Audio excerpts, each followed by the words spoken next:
உண்மையில் நான் ஒரு கடிகாரம், ஏன் சுற்றுகிறோம் என்று தெரியாமல் சுற்றுதமா இங்கு என் வாழ்வும்.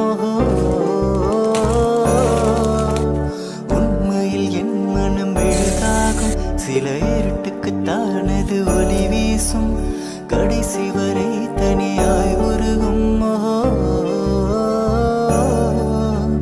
பிறரின் முகம் காட்டும் கண்ணாடி, அதற்கு முகம் ஒன்று